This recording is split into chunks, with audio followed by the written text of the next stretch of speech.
Hi, I'm Umbreon Libris, and this is my Pokémon Violet Adventure Journal, and it is time for my champion assessment. Rika sits me down for an interview, and asks some pretty odd questions. Like, what is the relevance of how I got here?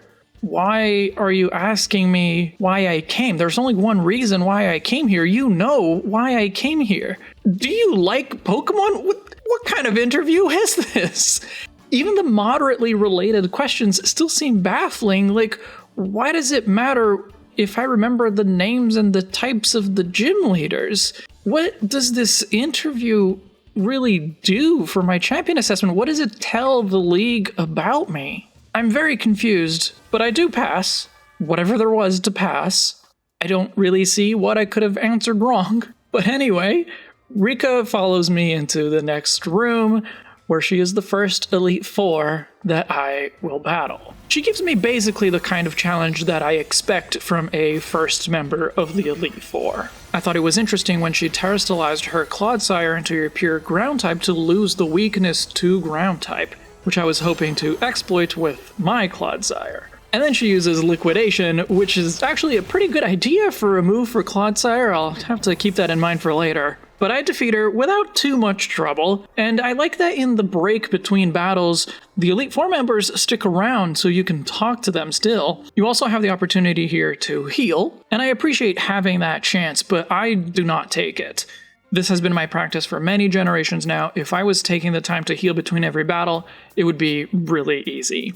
And I don't like that. I feel like the Elite Four are meant to be taken as a whole. So unless I'm really struggling with a particular battle, I pretty much never heal between them. Poppy comes in talking a big game, but Powerpuff's Bitter Blade goes through her team like a flaming blade through steel, I guess.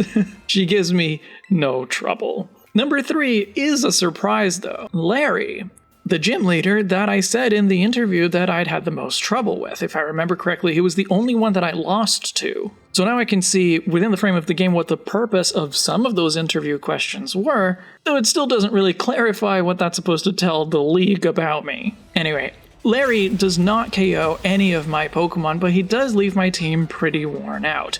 So by the time Hassel comes up, he cleans up pretty quickly. With a little luck, maybe I could have turned things around, but Mjolnir misses a play rough, and it's all over. After healing, I take the opportunity to teach Boggs Liquidation. It really just seemed like a good idea. I also make other minor modifications to the movesets of other Pokemon, and then it's right back into the Elite test. It's nice that we're able to skip the interview, but it's disappointing that there's no other acknowledgement that I already tried this part of the test. It's almost like I asked for a break between the interview and the Elite test, and it just really would have been nice to see some kind of dialogue line that says, you know, hey, this is a really tough challenge, but you can take it on as many times as you need. Are you sure you're ready to go? For this second go at it, not only do I have a slightly modified moveset, but I also have a couple more levels, and most importantly, I have a lot more knowledge, which always is a big help. So I make really quick work of Rika and Poppy. Larry does manage to snatch a KO this time, but I still reach Hassel in good shape. And he does put up a good fight, but at the critical moment, Punk dodges Icicle Crash and then KOs Baxcalibur with Play Rough. I say critical moment, and it did feel that way, but actually I didn't even have to use Mjolnir. So with that, the Elite test is passed. But there's one step left. I still need to battle Geeta. Now, I wonder if, having passed the Elite test, if I lose to Geeta, if I'd be able to skip straight to that battle, in the same way that I was able to skip the interview. That would be kind of surprising and unexpected given the history of the Pokemon games, but it seems to fit with the way they set up this assessment in stages. Since Rika healed my team for me, Geeta is going down pretty easy, until she sends out Kingambit. This is a completely new Pokemon that I had not seen before. I had heard from Indigo that there was another new Pokemon that I had not encountered yet. Indigo had mentioned that it was an evolution of a previous Pokemon and was complaining about how to evolve it, but I could not figure out what this was supposed to be just from the name. And when I finally saw it, I was really surprised. I feel like Bisharp is already perfect.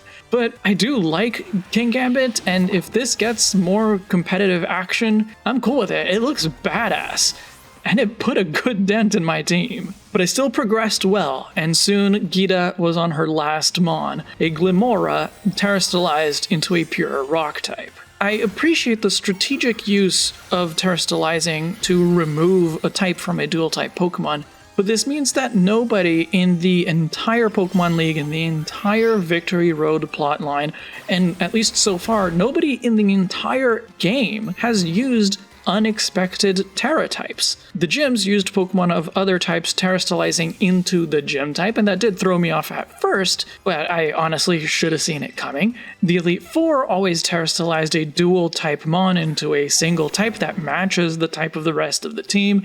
And with Geeta using basically the same strategy, except granted on a team that doesn't have a consistent type, what could have been a really wild mechanic gets used in only pretty bland ways. Not a single trainer has used terastallization to change their Pokemon to a third type, something that's not one of their types, and that's just disappointing. So I guess it's fitting that Mjolnir hammers that Terra Jewel to bits. And I'm now Champion Libris. Outside, Nimona runs up, ready to challenge me for another battle, this time no holds barred. Meeting her at the Mesagosa Square and seeing the crowd gather is really cool. A lot of characters are here to watch this showdown, and Nimona is really tough. We have a very even back and forth kind of battle that comes down to Mjolnir versus Quaquaval, both terastallized. Mjolnir is surprisingly faster, and Play Rough does decent damage, and it feels like maybe I could win, but a critical Aqua Step knocks us out in one hit. But I'm right back for a rematch, and this time things seem to be going well, until I find out, too late, that Orthworm is immune to ground moves, and with that, Nimona turns things around on me. The battle comes down to a 1v2. It's Punk versus Dudunsparce at nearly full health and Quaquaval. Nimona is the first trainer since starting the champion assessment to make me feel like I need to terastallize. Throughout the entire game, I've only terastallized in trainer battles maybe 3 times before, and I'm never the one to take the initiative and terastallize first. But Nimona makes me feel like I can't win without it. Punk manages to KO Dudunsparce, but feels pretty worn out, and this battle is down to the wire.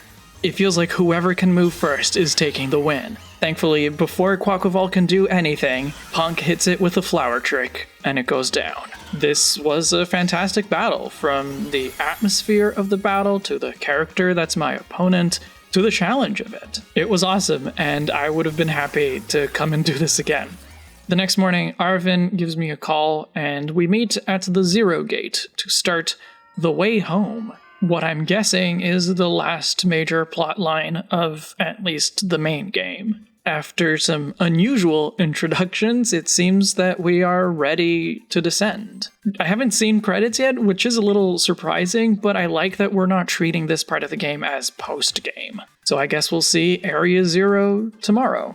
Thanks for listening. I'll see you in the next chapter.